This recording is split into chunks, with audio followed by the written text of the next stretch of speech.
하나님께서 인간을 만드시고 인간이 참 행복을 누리기 위해서 에덴 동산에 그 모든 환경을 만드셨죠. 그 중에 인간이 먹고 마실 수 있는 그런 과실수를 만들어 놓으셨습니다. 그래서 먹는 것은 인간에게 가장 자연스러운 겁니다. 그러니까 먹지 않는 것이 부자연스러운 거죠. 신앙적으로 보면 금욕이 자연스러운 게 아니라 이 땅에 하나님 주신 걸 잘 누리는 것이 자연스러운 겁니다. 그럼에도 불구하고 하나님께서 이스라엘 백성들에게 공식적으로 단 하루는 금식해야 된다고 가르치셨어요. 그날이 바로 대속죄일입니다. 레위기 23장에 나오는 말씀인데요. 23장 27절에 일곱째 달 열흘날은 속죄일이니 너희는 성회를 열고 스스로 괴롭게 하며 여호와께 화제를 드리고. 레위기 23장 27절의 말씀. 본문에 보면 스스로 괴롭게 하다라는 단어가 금식의 의미를 가지고 있는 단어입니다. 대속죄일이란 어떤 날이냐면 이스라엘 백성들이 하나님 앞에서 그 죄가 용서함 받는 날이에요. 그래서 모든 이스라엘 백성들이 예외 없이 다 이 제사에 참여를 해야 됩니다. 그래서 이스라엘 백성의 모든 죄를 짐승에게 전가를 시키면 그 전가된 짐승을 제사장이 잡아서 그것을 각을 뜨고 피를 흘리고, 그리고 그날만 유일하게 성소에 있는 지성소까지 들어가서 하나님 앞에 제사를 드리는 예식을 진행합니다. 여러분, 짐승을 잡는 것을 다 모든 백성이 지켜보는 거예요. 자기 죄 때문에 죽어야 되는데 그것이 내가 아니라 대신해서 짐승이 죽는 것을 보는 겁니다. 그리고 흰옷을 입은 대제사장들은 그 피를 가지고 하나님이 거하신다고 생각하는 지성소로 들어가게 됩니다. 그날은 그들의 죄가 사해짐과 동시에 그들의 회개의 날로 선포되었습니다. 그래서 그날 하나님께서는 공식적으로 금식하라고 말씀하셨어요. 예수님께서 이 땅에 오심으로 바로 그들을 위해서 죽었던 짐승처럼, 그 희생 제물처럼 예수님이 단번 제사로 영원한 속죄를 이루셨습니다. 그래서 더 이상 우리는 짐승을 잡는 예배, 제사를 드리지 않아요. 그렇다고 한다면 공식적으로 대속죄일에 금식하라고 말씀하셨는데 이제 그 금식의 명령 또한 저에게 유효하지가 않죠. 근데 저와 여러분이 읽은 오늘 마태복음 6장에 금식에 대한 말씀을 보면 예수님께서 뭐라고 말씀하시냐면 금식할 때라고 16절에 말씀하시고 17절 시작은 너는 금식할 때라고 말씀하세요. 그러니까 금식을 전제하고 금식은 필요하다라는 기본 전제를 가지고 예수님은 이 말씀을 전하고 계신다는 거예요. 말씀을 준비하면서 하나님께서 저와 여러분에게 하나님을 더 깊이 알고 경험할 수 있는 영적인 방법으로 금식을 주셨음에도 불구하고 오늘날 우리가 이것을 너무 잘 못 누리고 있구나 하는 것을 정말 깊게 깨닫게 됐습니다. 정말 우리의 기도 생활이 무너진 것도 문제가 있지만 오늘날 우리에게 너무나도 사라진 영적인 근육 같은 것이 바로 금식입니다. 물론 금식은 기독교 안에서만 행해지는 영적인 활동은 아닙니다. 여러 종교들에서 금식을 중요한 그들의 영적인 활동 혹은 구원받는 조건으로 가르치거든요. 예를 들면 이슬람에 보면 이슬람은 1년에 한 달간을 라마단이라고 해서 금식하는 시간으로 보내요. 그래서 해가 뜨면서부터 해가 질 때까지는 어떤 음료나 물 그리고 흡연, 성관계를 금합니다. 이게 라마단 기간에 그들이 지키는 규칙이에요. 그러나 일몰 이후에는 제한 없이 먹고 마실 수가 있습니다. 이슬람은 교리적으로 선행을 해야지 구원을 얻는 그런 행위 구원론이 그들 안에 있기 때문에 이 라마단을 아주 철저하게 지킵니다. 뿐만 아니라 불교에서도 초제 금식이라고 해서 점심 식사만 하는 거예요. 그리고 아침과 저녁은 먹지 않습니다. 그래서 이것을 통해서 수행을 하는 금식이 있어요.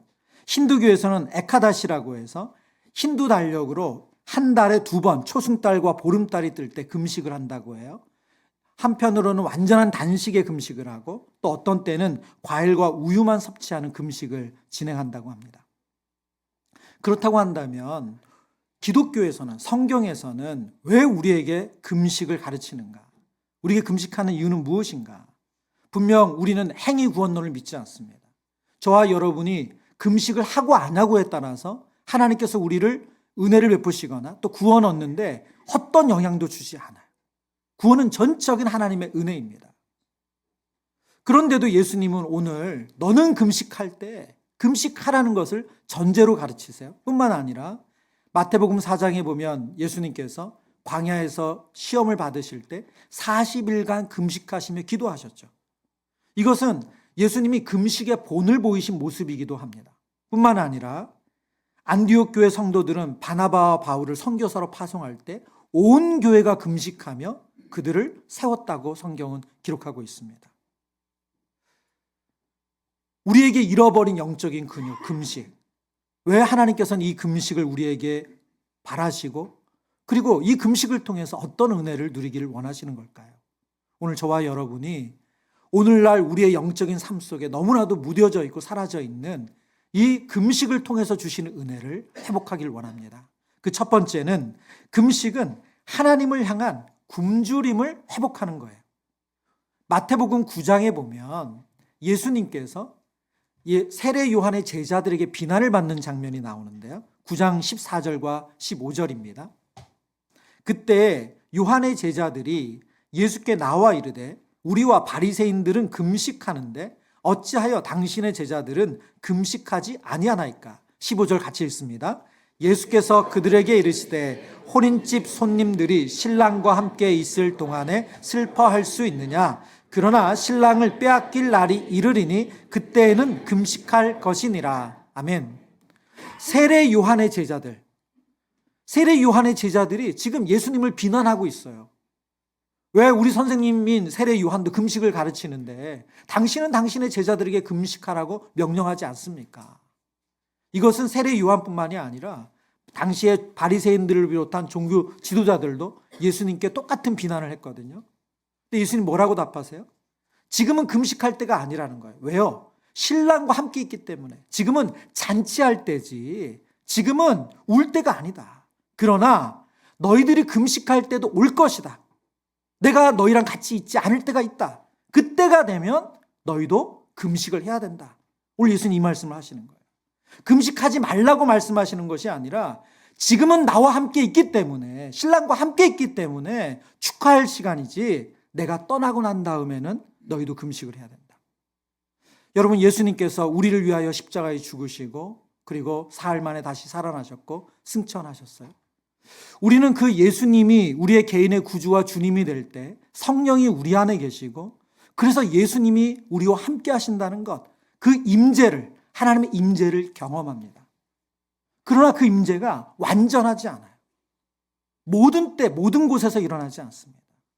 여러분이 예배 드리시면서 어느 주는 정말 예배 하나님 말씀이 나에게 주시는 말씀이구나 이렇게 와닿을 때가 있으실 거예요.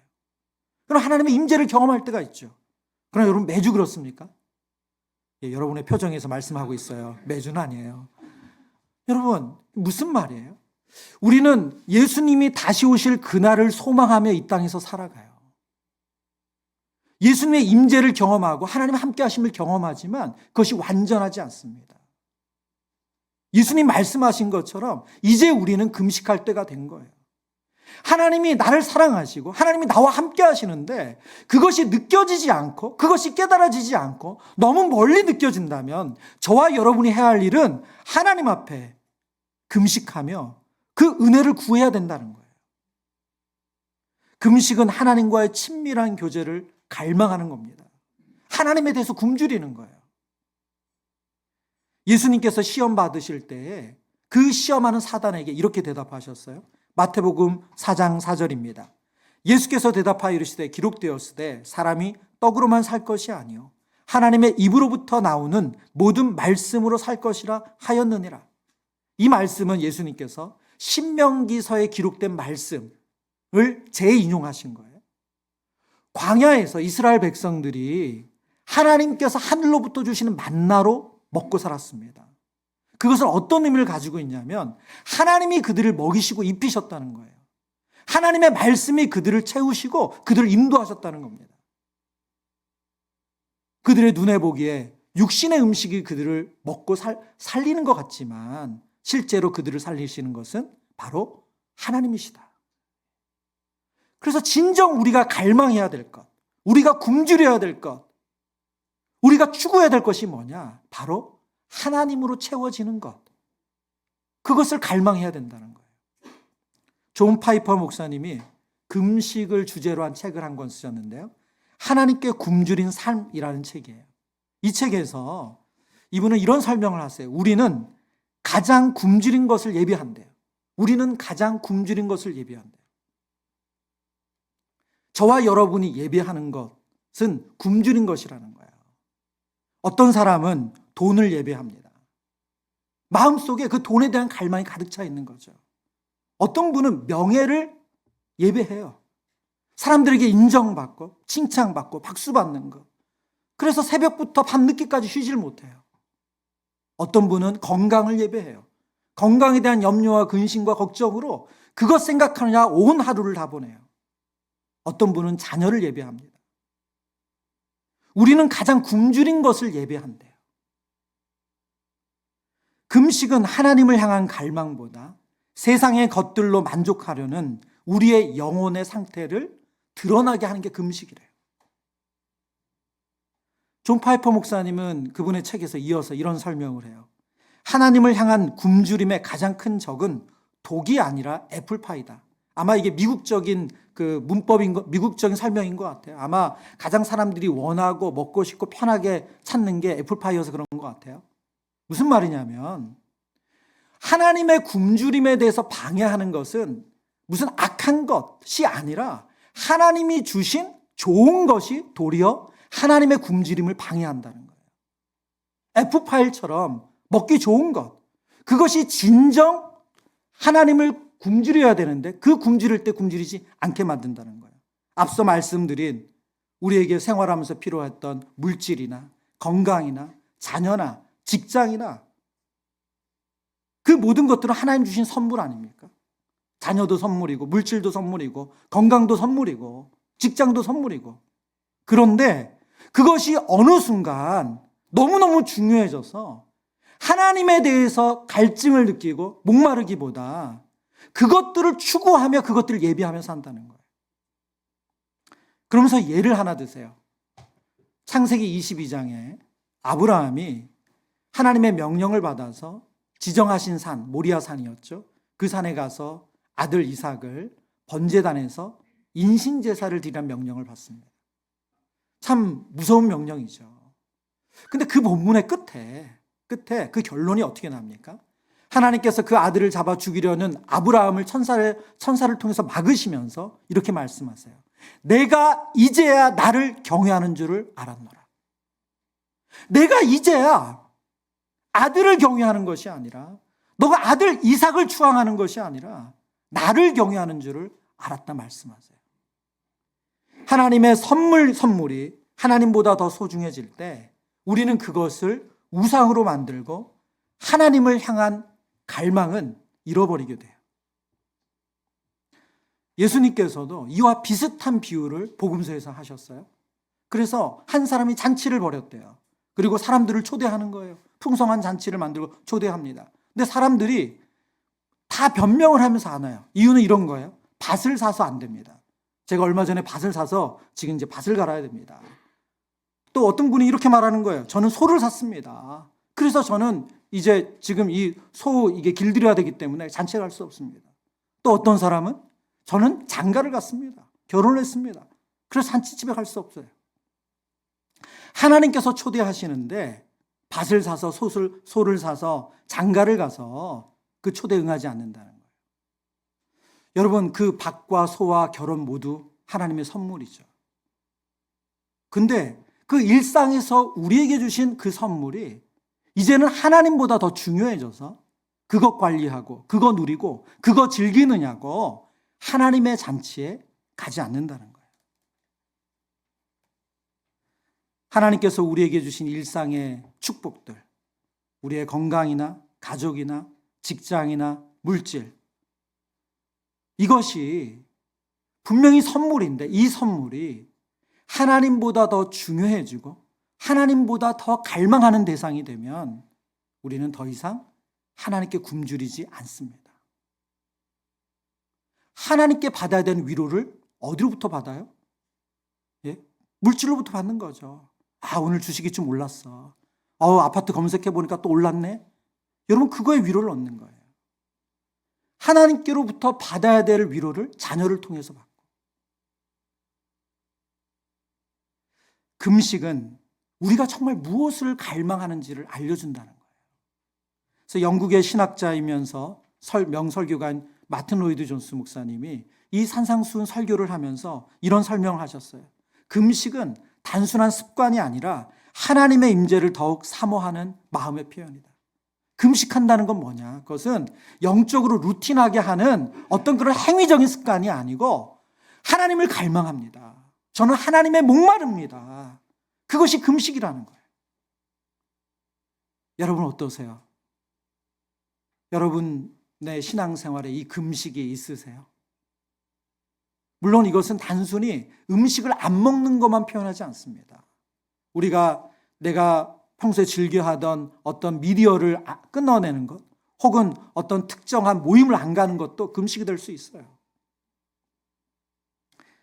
우리의 영혼은 오직 하나님으로 채워질 때 진정한 만족이 있습니다. 세상의 것들로 우리의 영혼을 채우려는 습관을 우리가 돌아보고 하나님께 더욱 집중하는 이 금식의 은혜가 저와 여러분의 삶에 회복되길 바랍니다. 제가 말씀을 묵상하면서 그런 생각 들었어요. 고속도로 타고 가다 보면 분명히 도착하면 저녁을 먹을 거예요. 도착하면 맛있는 밥을 먹을 거예요. 그런데 중간에 좀 배고프잖아요. 그럼 어디 들립니까? 휴게소에 꼭 들리죠. 그러면서 화장실만 가려고 했다가 이렇게 뭐 통간자도 좀 사고. 여러분, 그 군것질로 배를 채운 것이 결국 내가 진짜 먹어야 되는 영양가 있는 음식에 대해서 배고프지 않게 해요. 저와 여러분이 영적으로 어떤 상태에 있는가? 나는 정말 하나님에 대해서 굶주려 있는가? 여러분, 오늘 예배를 오시면서 여러분 어떤 마음으로 예배를 준비하고 오셨어요? 제가 오늘 예배 드리면서 좀 감동이 됐던 시간이 있습니다. 일부 예배 전에 한 1시간 전이죠. 한 8시쯤 잠깐 1층에 내려갈 일이 있었는데 우리 이제 태어난 지 얼마 안 돼서 첫 예배를 오는 가정이 1시간 전에 오셨더라고요. 여러분, 그 젊은 부부와 그 아기를 보는데 너무너무 감사하더라고요. 여러분, 이제 3월 됐다고, 날 좀 풀렸다고, 아기 낳고 이제 아기 데려 가도 예배 드려도 되겠다 하는 그 마음으로 예배를 오셨는데 예배 1시간 전에 오셔서 예배를 준비하시더라고요. 여러분, 어떤 마음으로 예배를 준비하고 계세요? 여러분, 어떤 마음으로 하나님을 만나고 계세요? 저와 여러분 안에 하나님에 대한 굶주림 회복되길 축원합니다. 두 번째, 금식은 우리의 한계를 인정하며 겸손해지는 시간이라고 성경은 말씀하세요. 대속죄일, 그들의 죄가 사해지는 시간, 이스라엘 백성들은 모두 금식을 했습니다. 그들은 그들의 죄를 짐승에게 전가시키고 대제사장과 제사장들은 그 짐승을 잡아서 피를 흘리고 그것을 땅에 쏟고, 그리고 그 나머지 이 짐승을 또 불에 태우는 이 제사를 모든 이스라엘 백성들이 보는 앞에서 하는 거예요. 여러분, 실제로 죽어야 되는 대상은 누굽니까? 나죠. 지난 1년간 죄를 지은 나예요. 그런데 나 대신 짐승이 피를 흘리고 짐승이 불에 태워지고 죽습니다. 그 대속죄를 통해서 그들이 누구인가를 깨닫는 거예요. 여러분, 우리가 하나님 앞에 금식한다는 것, 음식을 먹지 않고 혹은 내가 할 수 있는데 그 행위를 하지 않고 절제하며 하나님 앞에 엎드리는 것은 하나님, 저는 아무것도 아닙니다. 하나님, 저는 아무것도 아닙니다. 그것을 인정하고 깨닫는 시간이라는 거예요. 이스라엘 백성들이 대속죄일은 공식적인 금식일이었다면 이스라엘 백성들이 특별한 때에 그들 전체가 다 하나님 앞에 금식했던 때들이 있어요. 근데 그 때들이 다 이렇게 하나님 앞에 자신들의 약함을 인정하고 하나님 앞에 큰 은혜를 구할 때입니다. 예를 들면 사무엘상 7장인데요. 7장 5절 6절. 사무엘이 이르되 온 이스라엘은 미스바로 모이라. 내가 너희를 위하여 여호와께 기도하리라 하매 그들이 미스바에 모여 물을 길어 여호와 앞에 붓고 그날 종일 금식하고 거기에서 이르되 우리가 여호와께 범죄하였나이다 하니라. 사무엘이 미스바에서 이스라엘 자손을 다스리니라. 여러분, 이 상황은 어떤 상황이냐면 이스라엘 백성들이 자신의 힘으로 블레셋과 싸워서 이겨보려고 했어요. 그래서 심지어 언약궤를 동원했어요. 전쟁에. 하나님의 언약궤를 동원하면 블레셋 사람들이 물러가겠지. 그 전투에서 이기겠지. 근데 여러분이 아시는 대로 그 언약궤를 어떻게 됩니까? 빼앗기죠. 언약궤마저 빼앗겨요. 이제 그들에게 답이 없어요. 그래서 블레셋과 전투를 마주하고 있는데 그들의 처한 위기에서 그들이 할 수 있는 방법이 아무것도 없어요. 그런 그들의 모습을 보고 사무엘이 그들을 다 미스바로 모이게 했어요. 그리고 금식을 선포합니다. 무슨 뜻이라고요? 하나님, 저희는 무능력합니다. 하나님, 저희가 할 수 있는 건 없습니다. 하나님, 제발 도와주세요. 금식은 우리가 얼마나 부족한지, 우리가 얼마나 무능력한지 깨닫는 거예요. 성경에 보면 여호사밧 왕도 모압과 암몬이 합력해서 그들을 공격할 때 똑같이 금식을 선포했고요. 에스라와 느헤미야가 포로 귀환 이후에 똑같이 이스라엘 백성 전체에게 금식을 선포하며 회개하게 했습니다. 또 에스더서에 보면 에스더가 왕 앞에 나아갈 때 어떻게 하죠? 모르드게에 부탁합니다. 모든 종족들에게, 유대 종족들에게 나를 위해서 금식하며 기도하게 해달라고, 은혜를 입게 해달라고 금식하며 기도하라고 부탁을 하죠. 여러분, 이렇게 공동체적으로도 하나님 앞에 엎드릴 뿐만이 아니라 사무엘상 전반부에 보면 한나가 부림의 가정에서 너무 그 고통스러움을 가지고 하나님 앞에 금식하며 기도합니다. 여러분, 금식한다는 것은 하나님, 저는 제가 할 수 있는 것은 없습니다. 하나님만이 하실 수 있습니다. 겸손함의 모습이에요. 그러나 가끔 금식에 대해서 오해하는 분들이 있으세요. 그게 뭐냐면 성경에 금식하고 나서, 예를 들면 사무엘상에 나오는 사무엘상 7장에 이스라엘 백성들이 금식하고 나서 블레셋과 전투에서 이겼잖아요. 예. 그리고 에스더도 이스라엘 백성들에게 금식을 선포하고 나서 그리고 왕에게 나아가서 은혜를 입었죠. 그렇기 때문에 금식하면 기도 응답이 잘 되는구나, 이렇게 오해하시는 경우가 있어요. 그러나 그것은 금식의 목적과 전혀 다른 해석입니다. 금식은 그렇게 쓰일 수 없어요. 성경에 보면 사울 왕이 이스라엘 백성들이 전투 중에 똑같이 그런 욕심을 가지고 금식을 선포해요. 근데 그 금식은 잘못된 금식이었죠. 왜요? 그들이 너무 배가 골아가지고 전쟁에 싸울 힘이 없었잖아요. 그래서 그 아들 요나단이 꿀을 찍어 먹고 눈이 밝아졌다고 하지 않습니까?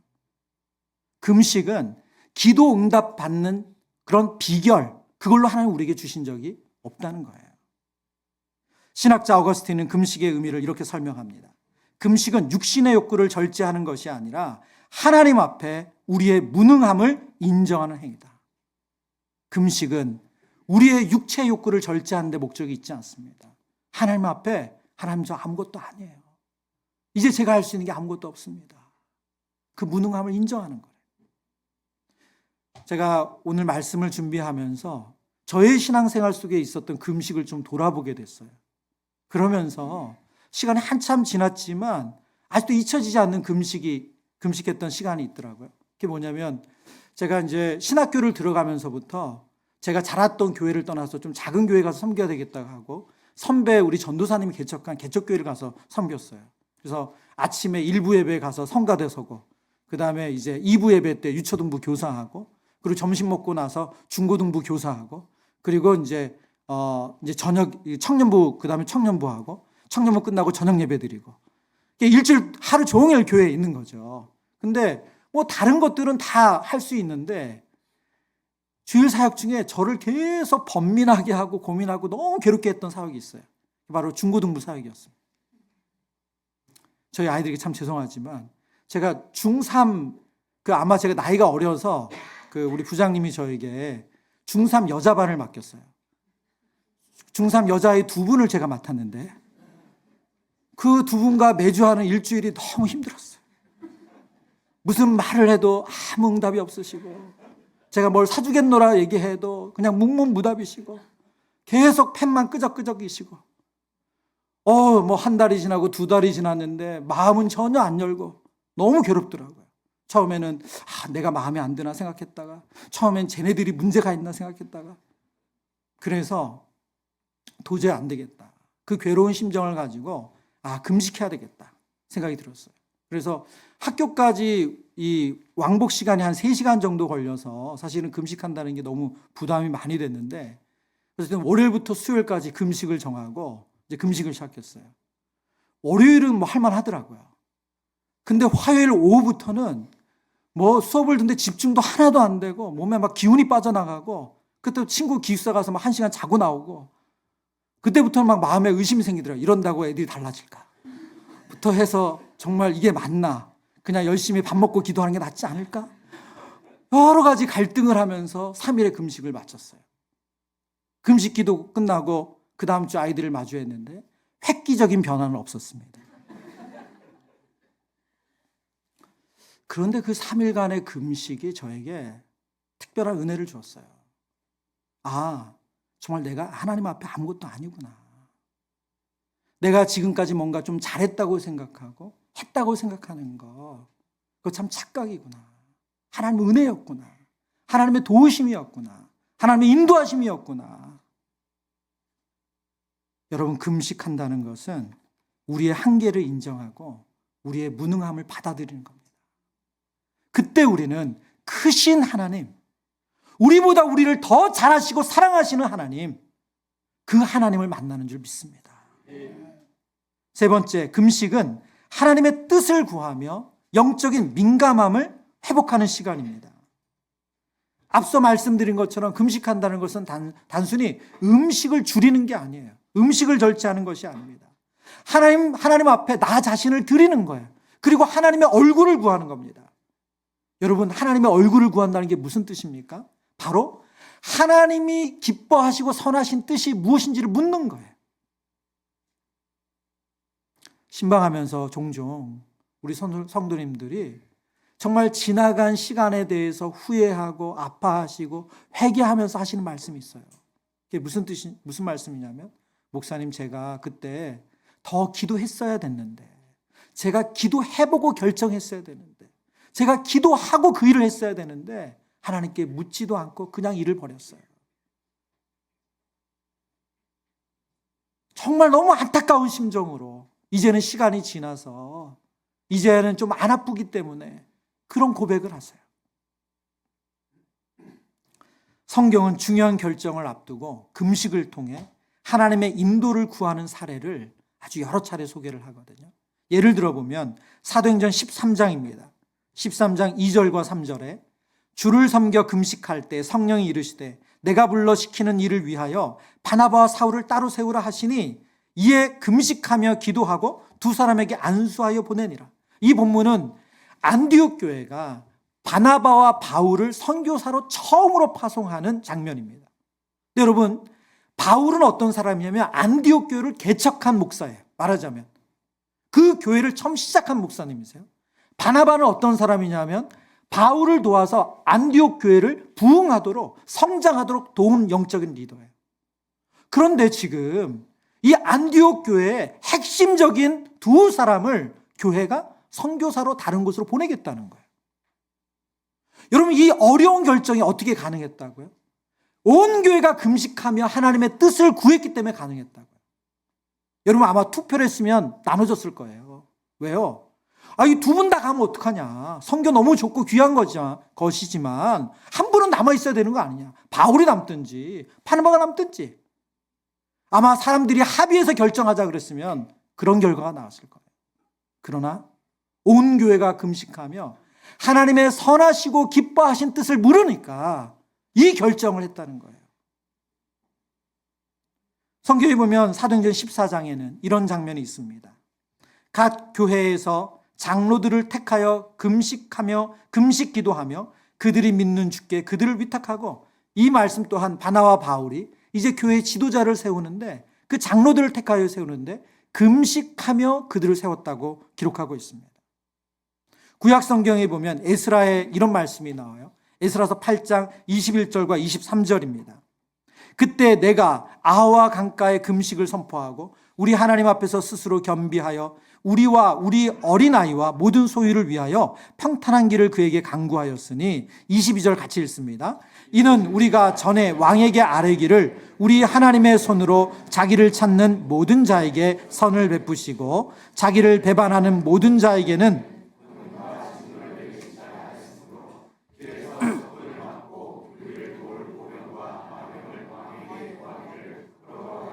23절도 같이 읽죠. 그러므로 우리가 이를 위하여 금식하며 우리 하나님께 간구하였더니 그의 응낙하심을 입었느니라. 아멘.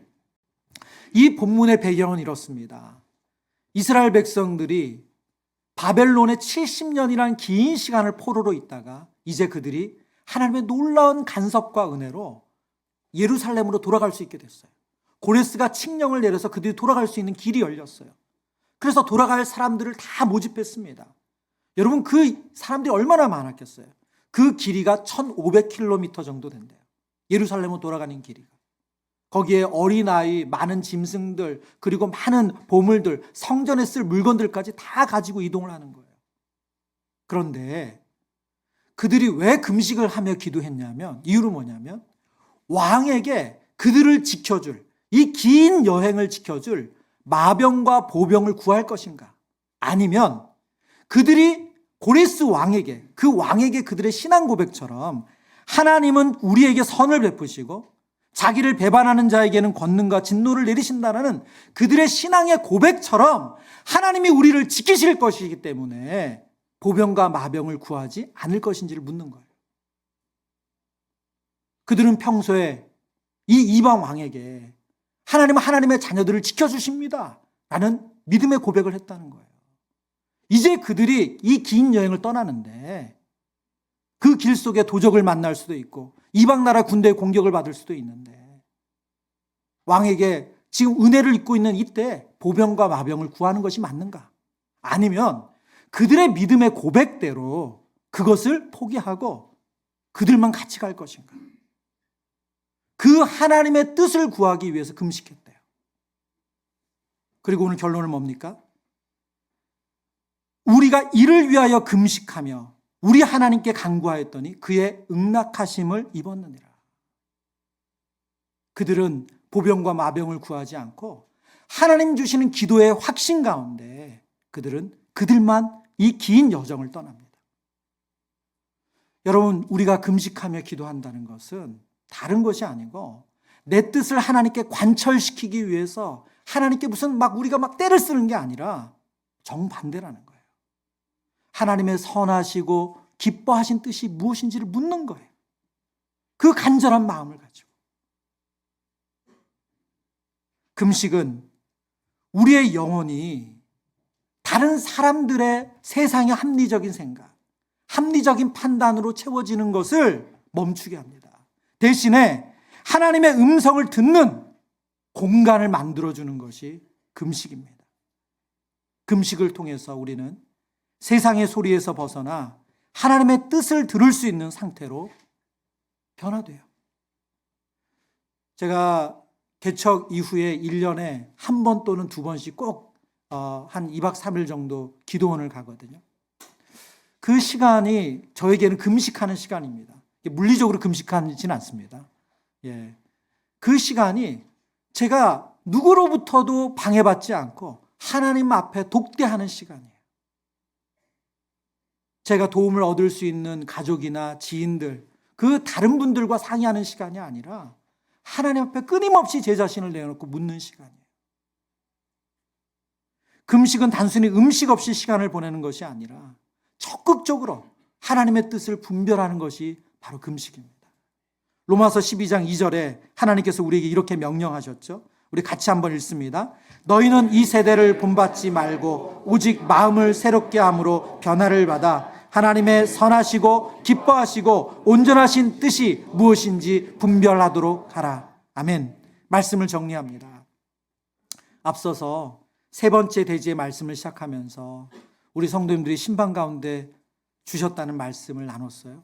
목사님, 제가 그때 하나님 뜻을 묻지 않고 일을 벌였어요. 하나님 뭘 원하시는지 정말 진지하게 물었어야 되는데 그냥 그렇지 않고 제 마음대로 했어요. 여러분, 저와 여러분이 건강한 신앙생활을 하려면 하나님으로 채워져야 됩니다.